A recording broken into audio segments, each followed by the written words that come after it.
DAV class 8 science chapter 4 force and pressure. इस video में हम इस चैप्टर का सॉल्यूशन करेंगे। डियर स्टूडेंट, चैनल पर math, Hindi, science, social science, Sanskrit, English सभी सब्जेक्ट के वीडियो अवेलेबल हैं। आप एक बार वीडियो की डिस्क्रिप्शन और प्लेलिस्ट को चेक कीजिए। वीडियो की डिस्क्रिप्शन और प्लेलिस्ट में सभी सब्जेक्ट्स के लिंक दिए गए हैं। जैसे ही आप वीडियो की डिस्क्रिप्शन और प्लेलिस्ट को चेक करेंगे आपको सभी वीडियोस मिल जाएंगे। तो शुरू करते हैं हम अपना सॉल्यूशन। सबसे पहले है समथिंग टू नो।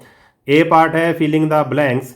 इसका ए पार्ट, बी पार्ट और सी पार्ट इससे पहले वाले वीडियो में मैं करवा चुका हूँ। वो वीडियो आपको प्लेलिस्ट में मिल जाएगा या फिर इसी वीडियो की डिस्क्रिप्शन में मिल जाएगा। आप वीडियो की डिस्क्रिप्शन या फिर प्लेलिस्ट को चेक कीजिए, आप वो वीडियो देख सकते हैं। तो इस वीडियो में हम सिर्फ ए, बी और सी पार्ट को मैं आपको सिर्फ दिखाऊंगा और उसके बाद डी और ई पार्ट हम करेंगे। तो सबसे पहले आप देख लो ए, बी और सी पार्ट। ए पार्ट के ये आंसर होंगे, ये बी है ट्रू फॉल्स, इसके आंसर आप देख लीजिए। फिर उसके बाद है सी, टिक द करेक्ट ऑप्शन, ये टिक किया हुआ है मैंने।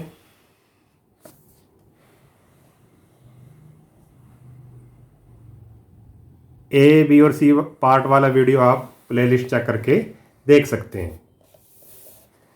Question number 5, question number 6, question number 7।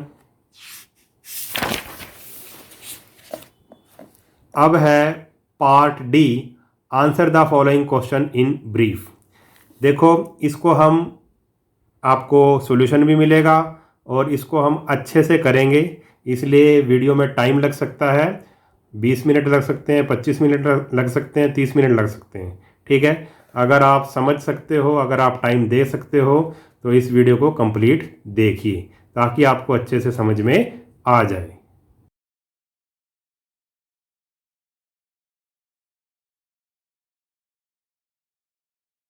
तो शुरू करते हैं हम डी पार्ट से। Answer the following question in brief.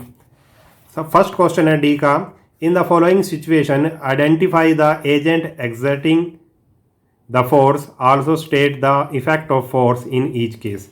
हमने एजेंट जो फोर्स को लगा रहा है उस एजेंट को नाम बताना है और इफेक्ट ऑफ फोर्स बताना है कि उस फोर्स का इफेक्ट क्या पड़ा। सबसे पहले ए है हमारा, squeezing a piece of lemon between the fingers to extract its juice. अगर हम एक नींबू को अपनी उंगलियों में उसको स्क्वीज़ करें, दबाएं, तो उसका जूस निकलता है। तो इसमें हमने बताना है कि force of agent of force क्या है, जो फोर्स लगा रहा है वो एजेंट कौन है और उसका इफेक्ट क्या पड़ा फोर्स का। तो agent exerting the force, force को कौन एक्सर्ट कर रहा है, फोर्स को लगा रही है फिंगर्स, तो इसका आंसर आएगा फिंगर्स। और इफेक्ट ऑफ फोर्स, इफेक्ट क्या हुआ, change in shape of the lemon, जो लेमन की जो शेप है वो चेंज होगी फोर्स लगाने से। ठीक है, बिल्कुल इजी है। नेक्स्ट है a person diving into A swimming pool. तो इसमें एजेंट ऑफ फोर्स क्या है, मसल्स ऑफ ए पर्सन, क्योंकि वो अपनी मसल्स की हेल्प से ही वो डाइव लगा रहा है। इफेक्ट ऑफ फोर्स क्या हुआ, चेंज इन मोशन। ठीक है, उसकी जो मोशन है उसमें चेंज आ गया है। सी है a labourer moving a loaded cart. तो इसमें क्या है, एजेंट ऑफ फोर्स क्या है, मसल्स हैं, और इफेक्ट ऑफ फोर्स क्या है, चेंज इन मोशन। डी है a car coming to rest once its engine is switched off. जब किसी कार का इंजन स्विच ऑफ कर देंगे तो कार रेस्ट पर आ जाएगी, रुक जाएगी। तो एजेंट ऑफ फोर्स क्या है, फ्रिक्शन फ्रॉम द रोड। ठीक है, जब हमने कार को स्विच ऑफ कर दिया तो वो धीरे धीरे धीरे करके रुक जाएगी फ्रिक्शन के कारण, फ्रिक्शन फ्रॉम द रोड। और इफेक्ट ऑफ द फोर्स क्या है, चेंज इन मोशन, उसकी मोशन में चेंज हो गया, अब वो जो कार है वो रेस्ट में आ गई। ठीक है, ई है इसका, an athlete making a high jump to clear a bar kept at a certain height. तो एजेंट ऑफ फोर्स क्या है, मसल, मसल की हेल्प से ही एथलीट जंप लगाएगा। इफेक्ट ऑफ द फोर्स क्या है, चेंज इन मोशन, उसकी मोशन में चेंज हो गया। ठीक है, अब क्वेश्चन नंबर 2 है हमारे पास, an object experiences a net non zero force, is it possible for the object to move with a constant speed along a straight line. एक ऑब्जेक्ट के ऊपर एक नॉन जीरो फोर्स लग रहा है, यानी कि एक अनबैलेंस्ड फोर्स लग रहा है। Is it possible for the object to move, क्या ऑब्जेक्ट के लिए ये पॉसिबल है कि वो एक कांस्टेंट स्पीड पर स्ट्रेट लाइन में चले। तो इसका आंसर होगा no, because a net non zero force जो एक अनबैलेंस्ड फोर्स है इज एक्टिंग ऑन बॉडी, क्योंकि एक अनबैलेंस्ड फोर्स है वो बॉडी पर एक्ट कर रहा है, और जब अनबैलेंस्ड फोर्स एक्ट करता है तो स्पीड मस्ट बी चेंजिंग, तो जो स्पीड है उसकी चेंज होगी। ठीक है, थर्ड है हमारे पास डिस्टिंग्विश बिटवीन, हमने डिफरेंस बताना है बैलेंस्ड और अनबैलेंस्ड फोर्स में, कॉन्टैक्ट और नॉन कॉन्टैक्ट फोर्स में। तो सबसे पहले एक तरफ लिखो, इसका ए पार्ट है बैलेंस्ड और अनबैलेंस्ड फोर्स में हमने बताना है, एक तरफ बैलेंस्ड फोर्स लिख दो और एक तरफ unbalanced force. Forces that are equal in magnitude but opposite in direction such that their resultant force is zero are called balanced forces। ऐसे फोर्स जिसका मैग्नीट्यूड इक्वल होता है मगर वो अपोजिट डायरेक्शन में लगते हैं और रिजल्टेंट उस फोर्स का क्या होता है, ज़ीरो होता है, उसको हम बैलेंस्ड फोर्स बोलेंगे। जब आप लेसन को पढ़ोगे, एक्सप्लेनेशन वीडियो देखोगे, इसका मैंने करवा रखा है, तब आपको और भी अच्छे से समझ में आएगा।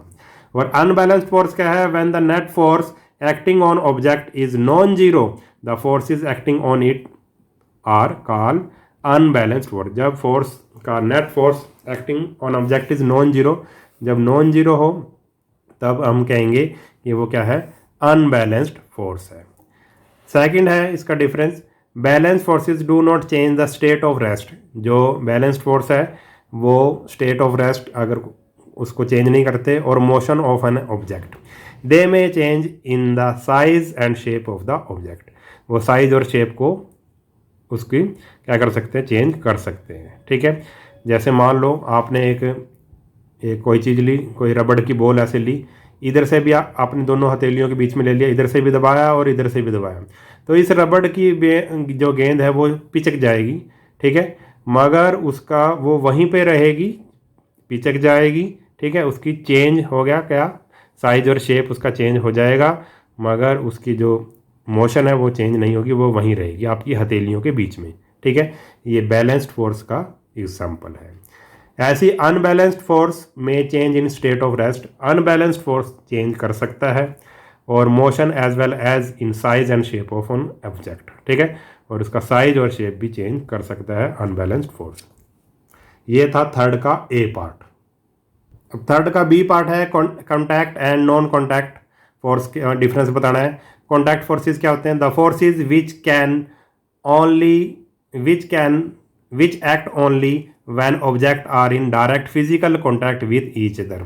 जब डायरेक्ट फिजिकल कॉन्टैक्ट होता है तब ये लगते हैं फोर्स, जैसे कि मस्कुलर फोर्स है, फ्रिक्शनल फोर्स है। ठीक है, आपने जैसे कोई ये बॉक्स है, इस बॉक्स को अगर आपने धक्का देना है तो आपको इसको टच करना पड़ेगा। जब आप इस बॉक्स को टच करोगे तभी ये आगे खिसकेगा या पीछे की तरफ जाएगा। ठीक है, तो ये कौन सा है, मस्कुलर फोर्स लगाया हमने इस पर, तो ये एक कॉन्टैक्ट फोर्स है। ठीक है, तो कॉन्टैक्ट फोर्स के एग्जांपल दे सकते हैं मस्कुलर फोर्स और फ्रिक्शनल फोर्स। ऐसी नॉन कॉन्टैक्ट फोर्स क्या होते हैं, the forces which act when object are not in direct physical contact with each other. ठीक है, इसमें डायरेक्ट फिजिकल कॉन्टैक्ट नहीं होता, जैसे कि ग्रेविटेशनल फोर्स है और मैग्नेटिक फोर्स है। ठीक है, आपने कोई गेंद ऊपर फेंकी ऐसे, वो गेंद नीचे आ जाएगी। ठीक है, वो गेंद नीचे कैसे आई, क्योंकि जो अर्थ है उसने उसको खींचा है। ठीक है, तो ये कौन सा फोर्स है, ग्रेविटेशनल फोर्स है। ठीक है, इनके बीच में, अर्थ और इसके बीच में कुछ भी डायरेक्ट कॉन्टैक्ट नहीं हुआ, मगर फिर भी इसने इसको नीचे खींच लिया, तो ये कौन सा फोर्स है, ग्रेविटेशनल फोर्स है, यानी कि नॉन कॉन्टैक्ट फोर्स है। ऐसी मैग्नेटिक, जैसे ये चुंबक है और यहाँ पे आप एक लोहे की पिन रखते हो तो ये इसको खींच लेगी, बीच में कोई भी इनका कॉन्टैक्ट नहीं हुआ।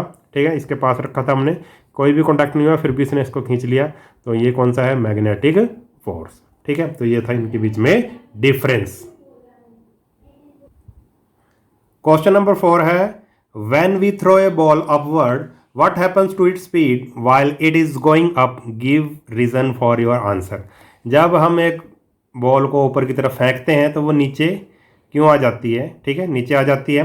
What happens to its speed, इसकी स्पीड को क्या होगा जब वो ऊपर जाती है। ठीक है, उसकी स्पीड के साथ क्या होता है जब वो ऊपर की तरफ जाती है। Give reason. When we throw a ball upward, जब हम एक गेंद को फेंकते हैं, its speed decreases because gravitational force is acting on the ball in downward direction. जब हम इस गेंद को ऊपर फेंकते हैं तो इसकी स्पीड कम हो जाती है। क्यों हो जाती है?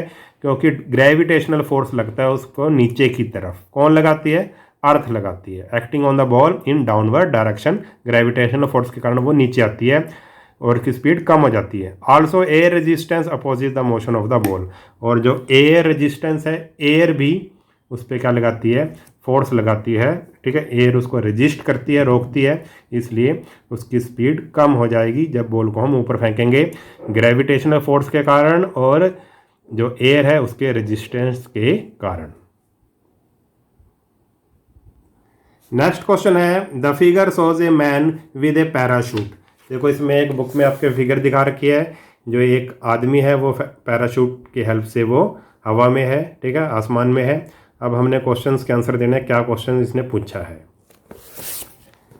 Name the force which is responsible for his downward motion, is it a contact force और a non contact force? Name the force, हमने बताना है कि डाउन जो नीचे की तरफ आदमी आ रहा है उसका फोर्स का नाम बताना है। Is it a contact force, और ये एक कॉन्टैक्ट फोर्स है या फिर नॉन कॉन्टैक्ट फोर्स है, ये हमने बताना है। तो नीचे की तरफ आदमी क्यों आ रहा है? ग्रेविटेशनल फोर्स के कारण आ रहा है। तो gravitational force is responsible for his downward motion. वो नीचे क्यों आ रहा है? ग्रेविटेशनल फोर्स के कारण, जो अर्थ है उसको खींच रही है नीचे की तरफ। तो आपको पता है जो ग्रेविटेशनल फोर्स है वो कैसा होता है? नॉन कॉन्टैक्ट फोर्स होता है। तो it is a non contact force. B इसने पूछा है फिफ्थ का, will the man come down with the same speed without the parachute, explain. अगर पैराशूट ना हो तो भी क्या वो सेम स्पीड से नीचे आएगा जिस स्पीड से वो आ रहा है पैराशूट की हेल्प से?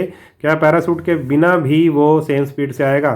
तो इसका आंसर होगा no, because parachute experiences a very large air resistance which decreases the speed. क्योंकि पैराशूट के कारण एयर रेजिस्टेंस हो रहा है जिसके कारण जो उसकी स्पीड है वो कम हो रही है। So without parachute the man will come with greater speed. अगर पैराशूट नहीं होगा तो बहुत बड़ी ही तेजी से आदमी नीचे आएगा। क्वेश्चन नंबर 6 है, how would be pressure exerted by a force on an area change if the area is doubled keeping the thrust constant? अगर एरिया को डबल कर दिया जाए और थर्स्ट को कांस्टेंट रखा जाए, यानी कि थर्स्ट पे कोई भी फर्क ना पड़े, तो फिर क्या होगा? If the area is doubled, अगर एरिया को डबल कर दें keeping the thrust constant, then pressure will be half. तो प्रेशर क्या हो जाएगा? हाफ हो जाएगा। एरिया को डबल कर दें और थ्रस्ट को वैसा का वैसा ही रखें, कांस्टेंट रखें, तो pressure will be half, pressure half हो जाएगा। बी में इसने पूछा है thrust is doubled keeping the area constant. अब एरिया को कांस्टेंट कर दो और थ्रस्ट हो गया डबल, ठीक है, थ्रस्ट को डबल कर दो और एरिया वैसा का वैसा रहेगा, तो फिर क्या होगा? If the thrust is doubled keeping the area constant then pressure becomes double, और प्रेशर क्या हो जाएगा? तब डबल हो जाएगा। अगर थ्रस्ट को डबल कर दिया और एरिया उतना का उतना ही है तो प्रेशर पे क्या फर्क पड़ेगा? जो प्रेशर है वो भी डबल हो जाएगा। तो ये तो इसका आंसर। अब 7th है, when will a diver experience a greater pressure 100 centimetre below the surface of water और 200 centimetre below the surface of water, justify your answer. हमने बताना है कि एक डाइवर, एक गोताखोर है जो पानी में कूदता है अगर, तो उसको प्रेशर कहाँ ज़्यादा महसूस होगा? 100 सेंटीमीटर नीचे पानी के या फिर 200 सेंटीमीटर नीचे, ठीक है। At 200 centimetre a diver will experiences a greater pressure because pressure inside the liquid increases with depth. जैसे जैसे वो डाइवर नीचे की तरफ जाएगा उस पर ज़्यादा प्रेशर पड़ना शुरू हो जाएगा, क्योंकि जो लिक्विड है उसमें प्रेशर, जैसे जैसे हम नीचे जाएंगे लिक्विड के अंदर नीचे की तरफ जाएंगे वैसे वैसे प्रेशर बढ़ेगा। तो इसका ये रीज़न है, at 200 centimetre a diver will experiences greater pressure because pressure inside the liquid increases with depth. अब ई पार्ट हमारा शुरू हो जाता है, answer the following questions. Question number 1 है ई का, define force, is it necessary for the two bodies to be in direct contact for a force to exist between them, explain with examples. हमने force बताना, force की definition देनी है, आपने lesson में भी समझा होगा। फोर्स इज ए पुश और pull which an object experiences when it interacts with another object. तो ये फोर्स की डेफिनेशन है। अब आगे उसने पूछा था क्या डायरेक्ट कॉन्टैक्ट होना चाहिए फोर्स लगने के लिए, तो हम कह सकते हैं no, it is not necessary for the two bodies to be in direct contact for a force to exist between them. For example हमने क्या देना है, a ball when thrown upward comes down on the earth. जब एक ball को हम ऊपर फेंकते हैं तो वो नीचे आ जाती है, ठीक है, ज़मीन पर आ जाती है। क्यों आ जाती है? क्योंकि जो अर्थ है उस पर एक नॉन कॉन्टैक्ट फोर्स लगाती है जिसको ग्रेविटेशनल फोर्स कहते हैं, इस कारण वो नीचे आती है। दूसरा example, a magnet can exert a force on another magnet without being in contact with it. एक मैग्नेट दूसरे मैग्नेट को एक फोर्स लगाता है, या तो उसको अट्रैक्ट करेगा या उसको रिपेल करेगा, तो ये भी एक नॉन कॉन्टैक्ट फोर्स का एग्जाम्पल है। तो इन दोनों एग्जाम्पल से हमने इसको एक्सप्लेन विद एग्जाम्पल कर दिया कि फोर्स लगने के लिए जरूरी नहीं है कि दोनों बॉडी कॉन्टैक्ट में आए, ठीक है। क्वेश्चन नंबर 2 है ई का, state 3 effect of forces, give suitable example. 3 हमने इफेक्ट बताने हैं फोर्स के और एग्जाम्पल भी देने हैं। 3 effect of forces are, force can change the state of motion. जो फोर्स है, पहला हमने इफेक्ट बता दिया कि वो मोशन को चेंज कर सकता है, स्टेट ऑफ मोशन ऑब्जेक्ट की। Force can change the state of motion of the object when A player kicks A football the football comes into motion. अब एक फुटबॉल पड़ी है, उस पर किक लगाई एक प्लेयर ने तो वो मोशन में आ गई, तो force can change the state of motion, यहाँ पे लिख लो of an object. Force can change the state of motion of an object, ठीक है, एग्जाम्पल भी दे दिया हमने। सेकंड है, force can change the shape of an object, shape भी चेंज कर सकता है। For example, we can change the shape of an inflated balloon by gently pressing it between our palms. जब हम एक बैलून को ऐसे दबाएंगे तो उसकी, अगर अपनी हथेली में रख के दबाएंगे तो उसकी शेप चेंज हो जाएगी, तो शेप भी चेंज कर सकता है फोर्स। थर्ड है, force can change in the direction of a moving object, moving object की डायरेक्शन को भी चेंज कर सकता है force. For example, when a batsman hits A cricket ball for a 6 its direction changes. अब bowler ने ball डाली और बैट्समैन ने 6 लगा दिया, तो उसकी जो डायरेक्शन है, क्योंकि बॉल क्या थी, बॉल थी मूविंग उसमें थी, मूविंग ऑब्जेक्ट थी बॉल, और उसने जब हिट लगाई 6 गया, तो इसका मतलब उसकी डायरेक्शन चेंज हो गई। तो फोर्स डायरेक्शन भी चेंज कर सकता है किसी मूविंग ऑब्जेक्ट की। थर्ड क्वेश्चन है हमारा, give reason for the following statement. अब हमने रीजंस बताने हैं, क्या क्या रीजन है। पहला है थर्ड का A, snow shoes are more effective than ordinary shoes for walking on snow. जो स्नो शूज़ होते हैं, यानी कि बर्फ़ पर चलने के लिए एक स्पेशल जूते होते हैं, वो जो हम वैसे ऑर्डिनरी शूज़ डालते हैं उनसे ज़्यादा इफेक्टिव होते हैं स्नो पर चलने के लिए। क्यों? Snow shoes are more effective than ordinary shoes for walking on snow because the snow shoes are comparatively broader than the ordinary shoes. जो स्नो शूज़ होते हैं वो काफ़ी चौड़े होते हैं, उनकी जो सोल होती है वो चौड़ी होती है, बहुत बड़े होते हैं वो, ठीक है। जो सामान्य जूते होते हैं उनसे ज़्यादा वो चौड़े और बड़े होते हैं। As we know that the pressure is inversely proportional to the surface area. जो प्रेशर है वो सरफेस एरिया का इन्वर्सली प्रोपोर्शनल होता है, यानी कि अगर सरफेस एरिया ज़्यादा हो जाएगा तो प्रेशर कम पड़ेगा, अगर सरफेस एरिया कम होगा तो प्रेशर ज़्यादा होगा, ठीक है। तो क्योंकि वो चौड़े जूते थे इसलिए जो सरफेस एरिया है वो बढ़ गया, which means that if area increases pressure will decrease. अगर एरिया इंक्रीज करेगा तो प्रेशर डिक्रीज हो जाएगा। So the body weight will be distributed over a large surface area of snow shoes and help to walk effectively on snow. इसलिए जो हमारा body का wait है वो डिस्ट्रीब्यूट हो जाएगा, क्योंकि ज़्यादा चौड़ा हो गया, एरिया जूतों का ज़्यादा चौड़ा हो गया, इसलिए बर्फ़ पर वो प्रेशर हमारा कम पड़ेगा और बर्फ़ में हमारे पैर जो नहीं धंसेंगे। Over a large surface area of snow shoes and help to walk effect, और हम आसानी से बर्फ़ पर चल सकते हैं। थर्ड का बी है, porters place a large round piece of cloth on their heads when they carry heavy loads.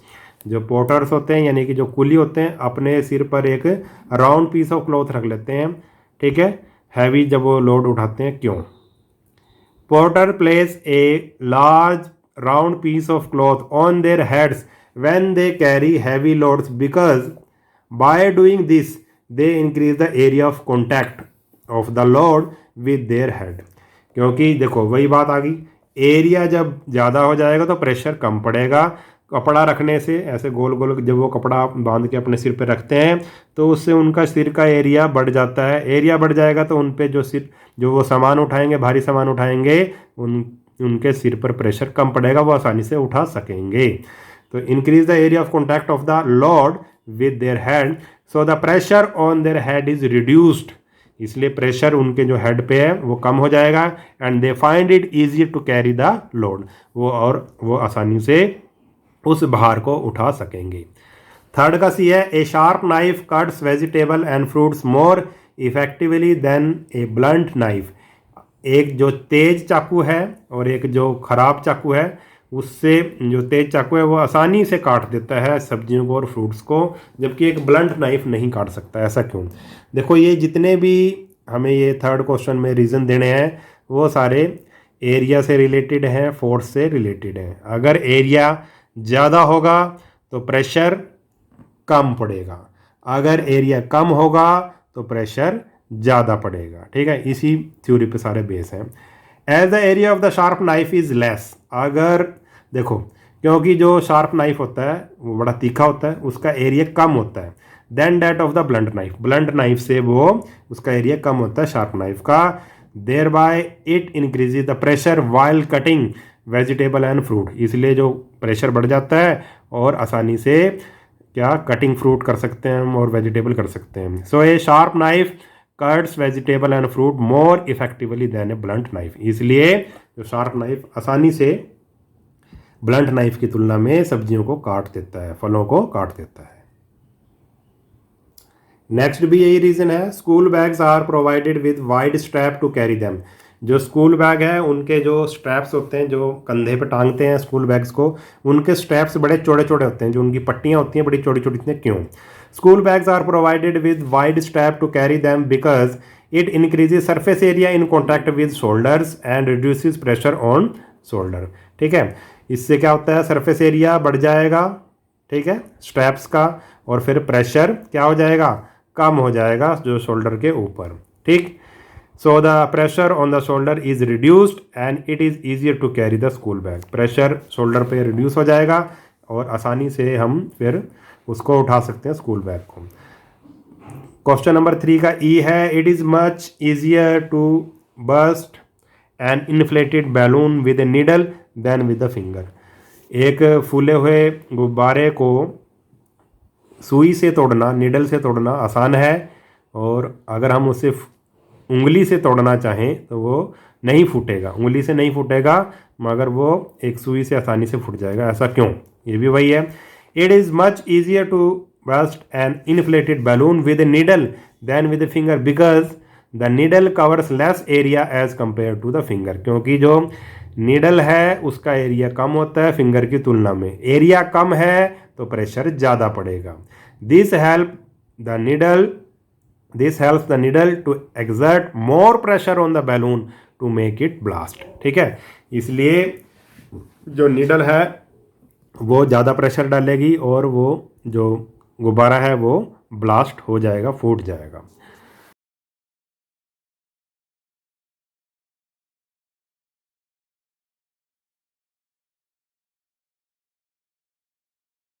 Question number F है, माउंटेनियर्स में suffer from nose bleeding at higher altitude. अगर जो पहाड़ पर चढ़ने वाले जब हायर एल्टीट्यूड पर जाते हैं, ऊंचाई पर जाते हैं, तो उनकी नोज ब्लीडिंग होने लगती है, नाक से खून आने लगता है। ऐसा क्यों? Atmospheric pressure decreases with increase in altitude. जैसे जैसे ऊंचाई पर जाते हैं, हम पहाड़ों पर जाते हैं, ऊंचाई पर जाते हैं, वैसे वैसे जो एटमॉस्फेरिक प्रेशर है, एयर का प्रेशर है, वो कम होता चला जाता है। On mountain the atmospheric pressure is low, और पहाड़ों पर जो एटमॉस्फेरिक प्रेशर है वो लो होता है। But the pressure of blood inside the body remains the same. मगर हमारी जो बॉडी का जो ब्लड प्रेशर है, प्रेशर ऑफ ब्लड है, वो सेम रहता है। यानी कि बाहर का जो प्रेशर है वो तो हो गया कम और हमारे शरीर के अंदर का प्रेशर हो गया ज़्यादा, क्योंकि वो तो उतना ही रहेगा मगर बाहर का कम हो जाता है। इसका मतलब कि हमारे अंदर का जो प्रेशर है वो ज़्यादा हो गया और बाहर का कम है। दिस कोजिज, और ऐसा प्रेशर के डिफरेंस के कारण क्या होता है, this causes the blood vessels to rupture. इसके कारण जो हमारे नाक की जो ब्लड वेसल होती है वो रप्चर हो जाती हैं, वो टूट जाती हैं। एज ए रिजल्ट माउंटेनियर में suffer from nose bleeding at higher altitude, और इसके कारण नोज ब्लीडिंग हो जाती है। अब जी पार्ट है इसका, airplanes have pressurised cabins for passenger safety while flying high in atmosphere.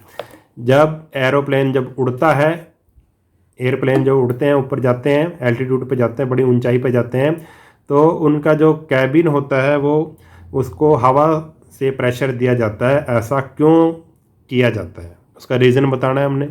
वही रीज़न है, जैसे जैसे हम ऊपर जाएंगे जो हवा का प्रेशर है या एटमॉस्फेरिक प्रेशर है वो कम हो जाएगा। Airplanes have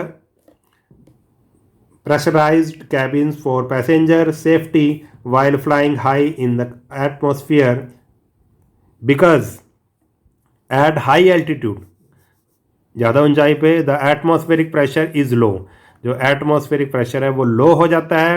and this can result in nose bleeding, breathing problem etcetera. अगर जो प्रेशर है वो लो हो जाएगा तो उसके कारण जो विमान के अंदर जो बैठे हैं यात्री, उनको नोज ब्लीडिंग हो सकती है, ब्रीदिंग प्रॉब्लम हो सकती है। इसलिए एयरप्लेन्स को प्रेशराइज्ड किया जाता है, ठीक है, उनके कैबिन्स को। क्वेश्चन नंबर 4 है, two rods A and B of the same weight and the equal length have different thickness. A boy while playing with them on a beach held them vertically on the surface of sand as shown in the figure. Which one of them will sink less? Explain. देखो ये रेत है, रेत पर दो roads हैं, road ए और road B. Same, इन दोनों का वेट सेम है, ठीक है, हाइट भी सेम है और वेट भी सेम है, ठीक है। तो इसने आगे ये पूछा है कि देखो इसका ये तो चौड़ी है ज़्यादा और ये कम चौड़ी है। इसने पूछा है इन दोनों में से कौन सी रोड रेत में ज़्यादा सिंक करेगी, रेत में ज़्यादा धंसेगी, ये हमने बताना है। कौन सी रोड रेत में कम धंसेगी, ये बताना है कि कौन सी कम धंसेगी, कौन सी ज़्यादा, ठीक है। The road B having more area, जब हमने देखा कि रोड बी का जो एरिया है वो ज़्यादा है। The road B having more area of contact compare to road A. Road A से, ये जो रोड है, रोड ए से रोड बी का जो एरिया है वो ज़्यादा है। And the forces are same because of same weight of the rod, और दोनों ये फोर्सेस क्या डाल रही हैं, सेम फोर्सेस वो डाल रही हैं क्योंकि दोनों का वेट सेम है। Therefore the road B will exert less pressure, क्योंकि इसका एरिया ज़्यादा है इसलिए the road B will exert less pressure on that area. इस एरिया पे कम प्रेशर डालेगी क्योंकि इसका एरिया ज़्यादा है, क्योंकि एरिया जब ज़्यादा हो जाता है तो प्रेशर कम पड़ता है, ठीक है। Therefore the road B will exert less pressure on that area than rod A, hence the road B will sink less. इसलिए जो रोड बी है वो कम धंसेगी, ठीक है, क्योंकि रोड बी का एरिया ज़्यादा है इसलिए वो प्रेशर कम डालेगी और रेत में कम धंसेगी। क्वेश्चन नंबर 5 है, 3 holes A B and C are made in an empty can. एक एम्प्टी कैन है और 3 होल कर दिए, इसमें 3 छेद कर दिए, ए बी और सी, ठीक है। At different level one over the other as shown in figure, अलग अलग लेवल पे कर दिए। They are closed with an adhesive tape, और उनको एक टेप से बंद कर दिया। This the can is filled with water, अब उस कैन में वाटर डाल दिया गया है, पानी डाल दिया। What will you observe when the tape is pulled out, जब इन तीनों में से टेप हटा देगी तो क्या ऑब्जर्व किया आपने, जस्टिफाई योर आंसर, ठीक है। देखो ए वाला छेद सबसे नीचे है, फिर उसके बाद बी वाला, फिर उसके बाद सी वाला, इसमें पानी डाला गया और जब टेप हटाई गई तो फिर क्या हुआ हमने बताना है। When the tape is pulled out, जब टेप को हमने बाहर निकाल दिया, water will start coming out of these 3 holes. तीनों छेद में से पानी बाहर आना शुरू हो जाएगा। Water from hole A will go to the maximum distance. जो वाटर मतलब होल ए में से सबसे ज़्यादा दूर जाके गिरेगा। Because the pressure of the water increases with an increase in the depth of the hole. जैसे जैसे हम जो लिक्विड के नीचे जाएंगे वैसे वैसे प्रेशर बढ़ेगा, इसलिए जो एक छेद में से जो पानी निकलेगा वो सबसे दूर जाके गिरेगा। Water from hole C will go to the least distance because of the least pressure. और वाटर जो सी में से निकलेगा जो वाटर वो उस पर सबसे कम प्रेशर पड़ेगा और वो सबसे कम दूर जाके गिरेगा। ठीक है, देखो मैं करके दिखाता हूँ। इसमें सबसे जैसे जैसे हम लिक्विड में नीचे जाते हैं प्रेशर बढ़ता जाता है। तो जब टेप यहाँ से खोली तो ये जाएगा ऐसे दूर तक। ठीक है, मान लो यहाँ तक गिरता है। और ये वाला जो बी वाला है वो इससे थोड़ा कम, और जो सी वाला है वो सबसे कम दूरी पे जाके गिरेगा। देखो इसका डिस्टेंस देखो कितना है, इसका डिस्टेंस यहाँ तक है, इसका डिस्टेंस यहाँ तक है, इसका डिस्टेंस सबसे कम है, ये सबसे कम है। और फिर दूसरे नंबर पे बी वाला और तीसरे नंबर पे सबसे ज़्यादा दूर कौन गिरेगा, ए वाला। ठीक है, क्योंकि जैसे जैसे हम नीचे जाते हैं पानी में वैसे वैसे प्रेशर बढ़ता जाता है। इस पॉइंट पे सबसे ज़्यादा प्रेशर पड़ेगा, इस पॉइंट पे दूसरे नंबर पे, और इस पॉइंट पे सबसे कम प्रेशर पड़ेगा। नेक्स्ट है हमारे पास make 2 tiny holes of the same size at equal height from the bottom in a plastic बोतल। एक प्लास्टिक बोतल ली हमने और इक्वल हाइट पे, या ये और ये हाइट इक्वल है, यहाँ पे एक होल कर दिया और यहाँ पे एक होल कर दिया। ठीक है, कवर दैम, और इसमें पानी भर दिया। Cover them and fill the बोतल विद वाटर। कवर कर दिया, इस होल को भी बंद कर दिया, इस होल को भी बंद कर दिया, और इसमें हमने पानी डाल दिया, भर दिया।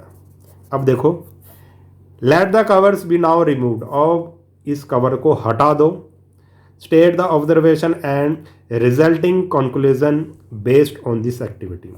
हमने क्या ऑब्जर्व किया जब हमने टेप को हटाया, ठीक है, और क्या कंक्लूजन निकाला, क्या हमें इससे समझ आया, वो हमने बताना है।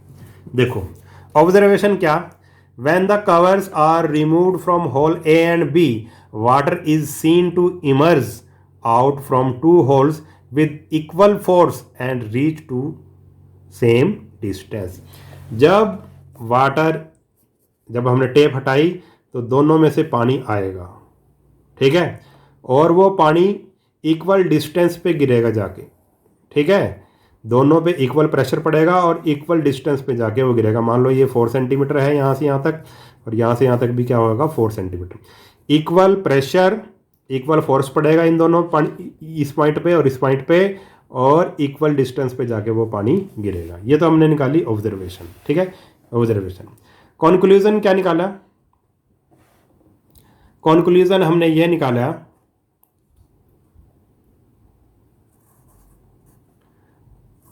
कंक्लूजन हमने ये निकाला, this illustrate that the liquid pressure is transmitted equally in all direction and is same at a given horizontal level। यानी कि जो कंक्लूजन हमने ये निकाला है कि जो लिक्विड है वो जो प्रेशर है वो transmit equally in all direction, सभी डायरेक्शन में वो इक्वल ट्रांसमिट होता है, is same at the given horizontal level.